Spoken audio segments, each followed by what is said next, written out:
पङ्कजपद्मबन्धो श्रीशादिदेव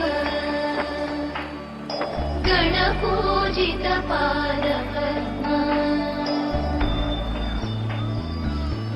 वल्लीसनाथ मम देहि करावलम्बम् देवादिदेवसुत देवगणाधिनाथ देवेन्द्रवन्द्य मृदुपङ्कजमञ्जुपाद देवर्षि नारद मुनीन्द्रसुगीतकीर्ते वल्लीसनाथ मम देहि करावलम्बम् नित्यानदान निरताखिल रोगहारिन् भाग्यप्रदान परिपूरित भक्तकाम श्रुत्यागम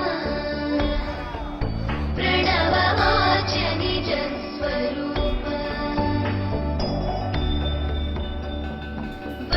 वल्लीसनाथ मम देहि करावलम्बम् क्रौञ्चातुरेन्द्र परिखण्डन शक्तिशूल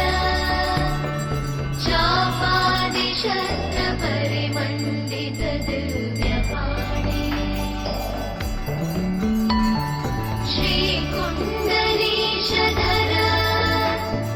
तुण्डशिखीन्द्रवाह वल्लीसनाथ मम देहि करावलम्बम् नीलकण्ठवाहनं द्विषड्भुजं किरीटिनं लोलरत्नकुण्डलप्रभाभिरामषण्मुखं शूलशक्तिदण्डकुक्कुटाक्षमालिकाधरं बालमीश्वरं कुमारशैलवासिनं भजे वल्लिदेवयानिका समुल्लसन्तमीश्वरं मल्लिकादिदिव्यपुष्पमालिका विराजितं झल्लरीनिनादशङ्खवादनप्रियं सदा पल्लवारुणं कुमारशैलवासिनं भजे षडाननं कुङ्कुमरक्तवर्णं महामतिं दिव्यमयूरवाहनम् रुद्रस्य सूनुं सुरसैन्यनाथं गुहं सदा शरणमहं भजे